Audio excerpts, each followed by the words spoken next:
Ladies, picture your life going in all the wrong directions. Then picture your life going the pretty way.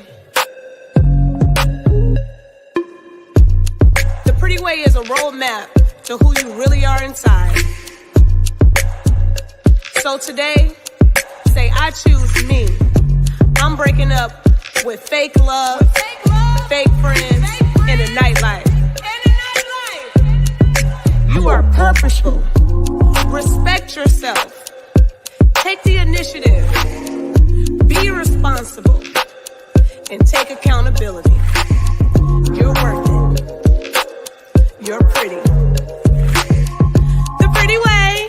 The pretty way. Hello, pretty ladies. How y'all doing? All right, listen. Don't mind me. I just had a whole session over here, me and the Lord, like on a whole nother level. And he just told me to press record. So I had a topic that I wanted to talk about today, and it is called, when do you know you're doing too much in the club, right? In the club scene. But God, the Holy Spirit, reserves the right to interrupt me whenever he wish. And what I believe he wants me to discuss right now is how the love of God is so good. Y'all, the love of God is so good, right? Many of you, how y'all doing, y'all? My name is Tiara Buster, aka Tiara Shisopretty on all platforms. I am a mentor to young ladies all over the world. Listen, I'm having a time right now. I'm having a time. So bear with me, y'all. I am having a time right now because my emotions are a little bit all over the place. And I'm trying to gather myself together as I am going live right now. So Holy Spirit, help me right now. Help me right now. I just want to tell y'all like how good God is, right? God is so good. God is so good. I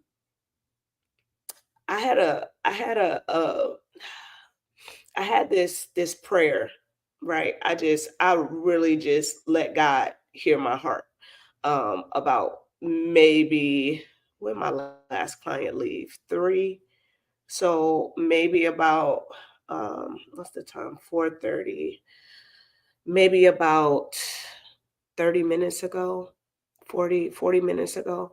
I've spent like maybe a good 10 to 15 minutes in prayer. And within 5 minutes, God answered my prayer. Like literally, he answered my prayer.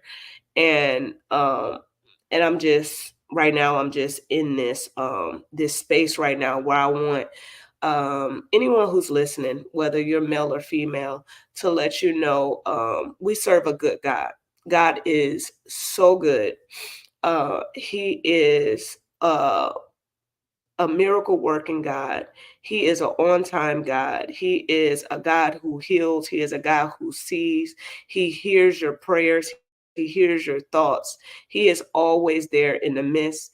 And I just needed to get on here and say that I'm struggling right now, right? Full transparency. I'm struggling. I'm struggling to the fact where I had, as in God is moving me beyond this business. About earlier this year, God had told me that he was transitioning my beauty business, eyelashes, hair extensions, all of the things that I do. He said, I'm transitioning you from a full-time esthetician to a full-time speaker. And he said, it's going to be hard because during this transition, you're going to lose people, right?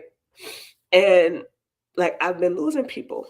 And running a successful beauty business has been good for the past 8 years. Like I haven't had count on anybody for anything. God has supplied the clientele. God has supplied all of the materials I need. God has provided the home, where I have the luxury of setting up a studio right here in my home. Um, Literally everything, right? And when he told me that I was going to be transitioning, I didn't realize how tight it was going to be, right? I didn't realize how tight it was going to be. I didn't know how far and wide he was going to stretch me, right? I didn't know, right? But me being the radical and obedient person that I am, um, I just do what God say, like blindly, whatever. Whenever He tells me to do stuff, I just do it. That's just me. If you, if y'all know me or you know what, y'all are going to get to know me, right? You're going to get to know me very clear and precise. Because when God tells me to do something, I don't care what y'all say.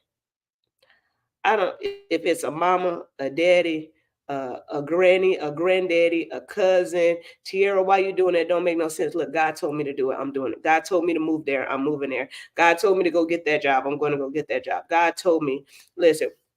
So I am very obedient to that voice of the Lord when He commands me, or just even just tells me to do things just in conversation.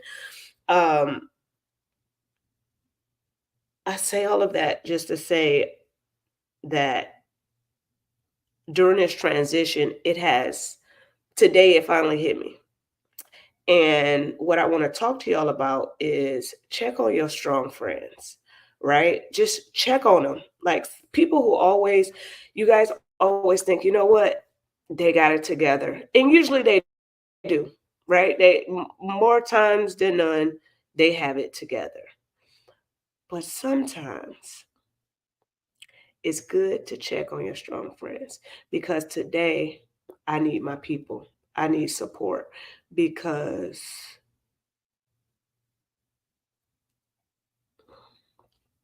I'm not I'm not feeling like you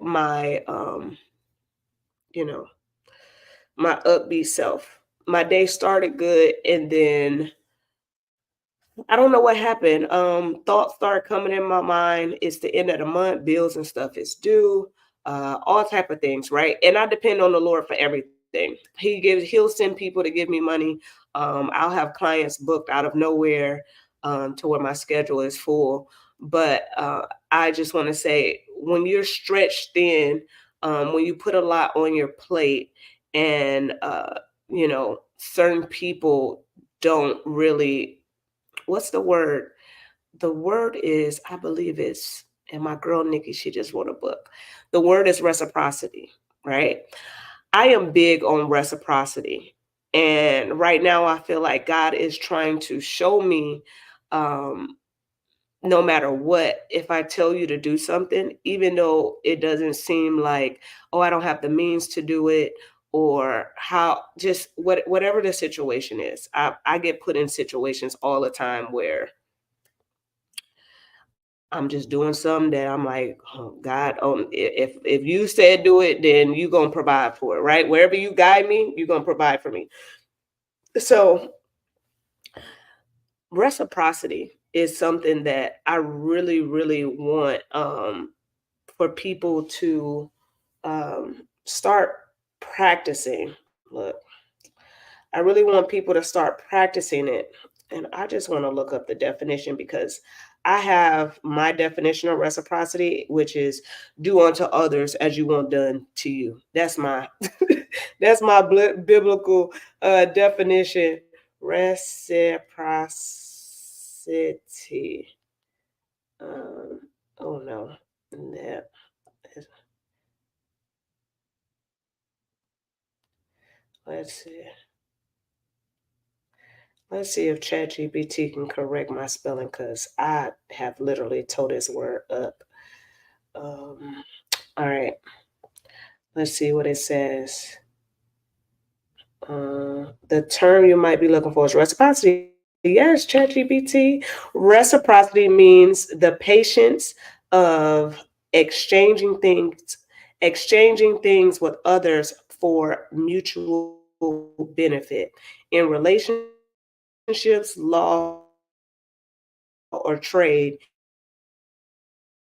it involves a give and take approach. Reciprocity means the practice of exchanging things with others for mutual benefit. In relationships, law, or trade, it involves a give and take approach where people or groups respond to each other's actions with similar actions. For example, in business, reciprocity can mean one country or company agrees to certain trade conditions if the other party agrees to them as well. In relationship, it might mean showing kindness or support because the other person has done the same. All right, so I just want y'all to, I can read y'all. My screen, if y'all can see it, it's just it's messed up. So don't talk about me. So it's kind of hard for me to read with the screen like this. So I have to like find the gaps in where the words is coming in to get by. Don't talk about me. My friend Melissa has already talked about me, but I have another phone that is fully capable and is fully equipped without this shattering. I don't know why I haven't went and got this fixed. I'm just lazy. I'm being lazy with it. I have two phones, and this one right here still gets the job done. Plus, when I don't know, I should have had it right here with me. Anyways, reciprocity. Do unto others as you want done to you, right? My mom always told me, and I mentioned this in my book, which I don't have a copy here with me right now, but because I don't know why I'm hiding out in my bathroom, y'all. I'm literally in my bathroom. The Lord brought me here. I don't know why, but this is a really nice, comfy place. I really want people to know that you can't always just take from people or expecting from people and then like you not be able to give back. But that is a gift of mine is to always give. I am a blessing. It is a blessing to be able to give to others. And I give all the time. If you know me, you know that I'm always giving. If y'all done came across me, I find a way to give to you in some type of way. Like that's just the way that I operate. It's the way that I'm wired inside. So I just wanted to bring up that reciprocity. All right. I thank the Holy Spirit. My face done cleared up a little bit now. I hope. Uh, yeah, my tears done dried up. Um, I can't believe I'm literally on a live right now. Yep, he got me being real vulnerable. All right, so back to what the original scheduled program is going to be, which I didn't even really. I put my notes together, and I wanted to get everything so I wouldn't miss nothing. But listen, that's the whole point of life. You're gonna get what you're gonna get. Okay, so there's nothing wrong. First off, it's nothing wrong with turning up, right? So today's topic is when do you know you're doing too much in a club, right? When do you know you're doing too much? And this for all my girlies out there, even my guys, like when do you know you're doing too much, right? So there's nothing wrong with turning up and having fun, but when your night starts to get toxic, when your night starts to turn into the morning, like 7 o'clock in the morning, um, and you sleeping all day, you got a problem. You got a problem. And listen, y'all, I'm speaking from experience, right? Like I used to be on like what they used to say, demon time. Like, yeah, that was me. That was me. Like I will find the party and then I will find the day party, go home, change, go to the night party, then find the after party, and then find the after hour party to where I will be coming home when the sun, I think the sun would beat me up, beat me home. The sun will beat me home. Yeah. So yeah, I lived that life for about I would say 7 to 8 years. And yeah, like I can't wait to tell y'all about it. So the thing is, when do you know you're doing too much?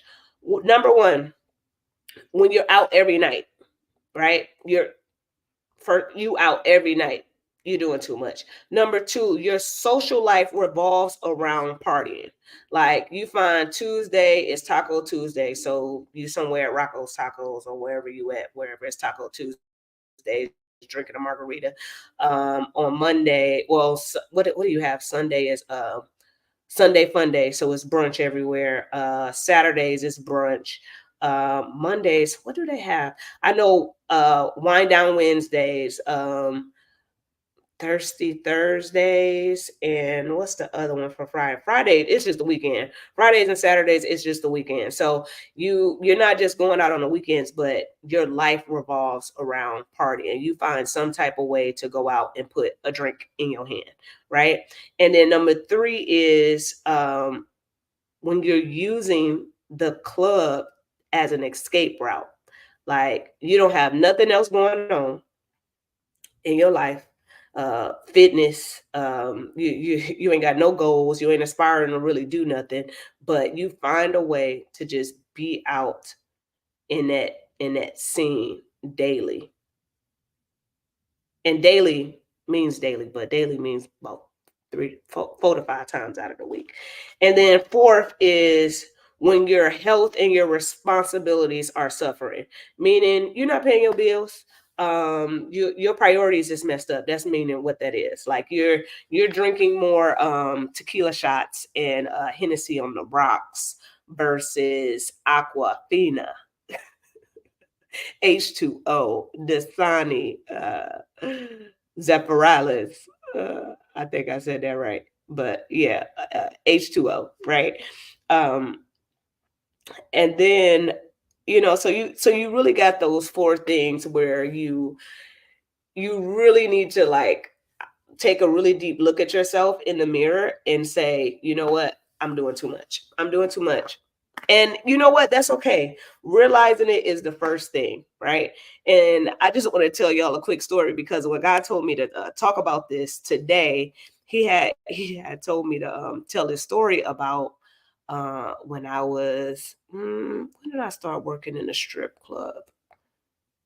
At 18, I think from 18 to 23, I worked. No, 18 to 22, I worked in gentlemen's clubs. Can't say strip clubs because I was in Virginia, and Virginia don't have strip clubs. Virginia have go-go bars and gentlemen clubs, right? So I worked there. But see, this was the thing. I was a college student at the time, and a lot of people's like, dang, like Tiara, what made you have the balls to go work there? And what made you go and work there in the first place? And the thing that made me go and work there was I was a wild girl. I was a product of my environment. Born and raised in Muskegon, Michigan, from 0 to 18 years old, and I was new in a new city and state called Norfolk, Virginia, and being here, I was a sophomore on campus, and I stayed in an all girls dorm. And my roommate, for whatever reason, I don't know if this girl was from DC or whatever, but I had this roommate, right, who was really off a little bit. She was off, but listen, I was in a new state, I was at a new school, I was trying to live my best life, so I wasn't really worried about my roommate because I was actually hanging out with a lot of other girls that was in the dorm, right? And I came back to my room one time, and all my books that I had purchased were gone. Like they were gone. And with them being gone, I knew who had took them or whatever. She had like went home for like a family trip or something like that. And when she left, so was my books. So when she got back, I was on 10. I was on ready. I was on go because also, well, y'all don't know the old Tiara, but the old Tiara is I'll fight you and your mama. Okay, and your sister, and your brother, and your daddy. I'll fight all of y'all because I'm crazy like that, right? Thank God I don't have to use these fists no more. But yeah, I was crazy like that, and I can't believe I'm telling this story. So, anyways, uh, when she came back, I'm like, yo, where my books at? And she like literally played me, act like she didn't know what I was talking about. So I went to the police station on campus, reported it, And they basically looked at me in my face, was like, it's nothing we can do because you ain't got no proof that it was her. And I knew right then, if I didn't move off campus and get out of that room with her, it was going down Charlie Brown, right? It was going down because I listen, thank God. Thank God for wisdom and discernment to so anyways, God created an opportunity right in front of me. I went to one of my, I think, elective classes. I ended up meeting a girl who later became my roommate, like literally within that next month. Now I'm no longer living on campus at Norfolk State. I now live in Virginia Beach, like literally 1 mile away from the ocean front, right? Perfect view. Like had a ball and was outside every night. Cause ain't nothing down there on the ocean front but bars and hotels with bars in them. And ain't nothing on the beach but liquor, right? So yes, found a way to be out there every day, every night. And um, but this is the thing. This is how I start working in the gentleman's club. I needed to pay rent. So I needed to make some money. So the quickest way I knew how to make some money was, and this is my first time ever bartending, waitressing, and all of that. I started looking up some things, right? I started considering a whole bunch of stuff, like a whole bunch of stuff. We'll get into a lot of that stuff probably in different YouTube videos. But right now, we just gonna say I just decided to go and waitress somewhere where I knew I could make some quick money real fast and didn't have to worry about anything. So I took my little happy butt up to this Russian go-go bar, right? I'm not gonna disclose the name, but like literally walked in with so much confidence, only Black girl. And 9 times out of 10, I'm usually kind of sometimes the only Black girl in a lot of situations. But anyways, I walk into this Russian bar where it's a bunch of Caucasian and Russian women and different clientels and stuff like that. I speak with the manager. I get hired on the spot, right? And I ended up from 18 to the next, I would say 7 years, like I ended up in bars, but I ended up working in go-go bars from 18 to 22 years old. And let me tell you, I made a lot of money. I made a lot of money. But the whole topic, not the whole topic, the whole reason for this live is to show you how in a season of desperation, like you got to pay bills, you got to make some shake, you got to make $1 out of 15 cents. It will literally cause you to make a career choice that is out of your wheelhouse, right? And I didn't know that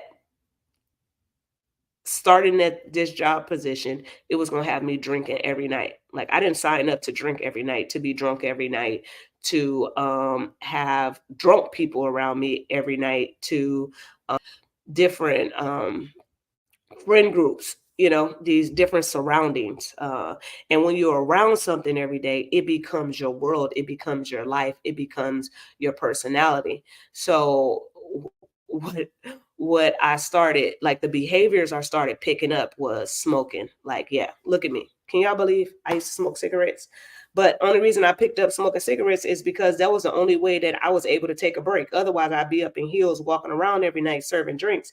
And the only way that they would give me a break is if I took a smoke break. So I picked up smoking habits. And that's how I started smoking cigarettes. That's how I ended up drinking every night. And I had a high tolerance for alcohol, believe it or not. And I just, I couldn't believe my life took that turn. I don't regret anything, but if that roommate would have stole my books and I would have stayed on campus, I'm not saying my life would have turned out any more differently than what it is right now. But I know I wouldn't have ended up in certain rooms and in certain situations that I can look back now on my past and be like, "Yo, Tiara, you was doing too much. You was you was doing too much. You was doing too much in the club, right?" Okay, so enough of story time because I want to finish this and I really don't want to go over a 30-minute video. So, how to step back and regain control for yourself. Uh, so the first thing you want to do is limit your nights out, ladies. Limit them. right? Try to set boundaries for yourself, uh, like only going out on the weekends or once in a while. Understand we're young. We want to go out. The parties is outside. That's what a dude's at that you're looking for right now. You're not really looking for a career driven man right now. You're looking for somebody who can meet you at your level and have some fun. Nothing is wrong with that, ladies. Nothing is wrong with that. But let's just limit them, especially my girlies who are in school. Let's limit them to the weekend, okay? And make sure all your homework is done because your parents is paying way too much money for you to be up in school and be failing out. Number two, find new ways to have fun, right? Easy than being out in the club. Explore other activities that doesn't involve the club scene. You can still enjoy your life without having to turn up all the time. So I don't know, pick up some stuff. Go to the gym, drink some water, watch some TV. There's so much stuff that you can do now. Watch some TV, right? Number three, check in with yourself. Always do self checks. Where are you mentally, right? Where are you mentally? Ask yourself why you feel the need to go out so much. That's a real question. Like you have to look. Let me see. I can look in the mirror. Oh, can y'all see my reflection? I don't know. You have to look in the mirror and ask yourself, like, why do I have to be at every party? Why do I have to be at every gathering? Why do I have to be just in the mix all the time? Right? You don't. You don't. And one of my best things is like stay low and flex occasionally. Okay. And a lot of you ladies aren't really there right now, but you will be. You keep messing around with me, you will be. When you finally show up on the scene, they're gonna love you. But if you always on the scene, you're just gonna be one of them girls that's out there smelling like cigarettes and alcohol. I don't care how much Bath and Body Works or perfume TikTok perfume you put on, you still smell like cigarettes. You up in that club where they smoking all of that, the hookah and the strip clubs and all of that. Your weave stank and it carries and it's in your pores. It's in your bloodstream, right? You stank. And I know you stank because I used to stink. Like, for real. And then nobody ever used to tell me. I'm still mad at people. Like, I smell myself now and I'm like, I can't believe, like, especially with my short hair, because I used to wear a lot of weave, y'all. And I know my weave used to stink. Like, but when it's with weave, you can't wash it all the time. So that's neither here nor there. Stay in the house, check yourself, wash your hair before you go. If your hair smell like smoke, that means stay in the house. If that's gonna be an indicator, like stay in the house, okay? Stay in the house. But being honest with yourself can help you break the cycle. And it can help you, like, for real, like break the cycle of like alcoholism, because that's where you headed. You literally are headed to rehab if you keep on going. Because if it's not cigarettes, if it's not cigarettes or marijuana, and it's not alcohol, it's gonna be cocaine. It's gonna be the pills, the Percocets, the Mollies, the ecstasy, all of the fun stuff that's gonna be offered to you. So um, find a way to stay in, because if you don't, when you go outside at night, demon time is real. It really is. Demon time is a real time, and you don't want to be on demon time. You want to be on the Lord's time. Okay, you want to be on the Lord's time. Right. So wrapping up, final thoughts, right? My final thought is there's nothing wrong with having fun, but always remember your health and your goals come first. If you're out too much and it's starting to affect your life, it's time to hit pause for a little bit. There is so much more to life than the club scene. Believe me now, Believe me now, ladies, it's so much more than a club scene, and for you to be getting ready for it in life. So, um, if you ever felt like you've been doing too much, climbing on tables, always smoking hookah. I got young cousins now. I know they're gonna see this and be like, "Yo, Tiara is wild." Yes, if you find yourself out there putting that hookah stick in your mouth every night, you stank. Even though you can't tell that you stink because you're around yourself, but being around a healthy person, we can smell you. Like somebody who healthy, who got good, clean pores and melanin and take their chlorophyll. Oh yeah, that's a good tip too, ladies. Take chlorophyll tablets. If you're gonna be out there, at least take some tablets and take your CMOS tablets too, and drink your water. Okay. I pray that you don't end up out there, or you get from out there. You're able to look at the mirror and say, you know what, I am doing too much. Tears, right? Like, let me cool it down. Like, let me get my thoughts together. Like, what am I gonna do in the next, what do I want my life to be like in the next 5 to 6 months? What do I want it to be like next year? Like, what goals do I have? Right? Like, do I have goals? Um, yeah, just some things to think about, right? Um, all right, that's it, y'all. That's it. The Holy Spirit done came, made me hit record. I am on here. It is 30 minutes. I love y'all. I will be back next week. I hope something resonates here. I don't even know what I said for real while I was on this live, because it was not prepared at all. And I just want y'all to know that, yes, I love y'all. DM me. This is my YouTube page, my TikTok, like, comment, subscribe. I think that's what you're supposed to do. This is the Pretty Lady Circle, and I'm your girl, Tiara. She's so pretty. And remember, ladies, with everything that you do, always do it the pretty way. The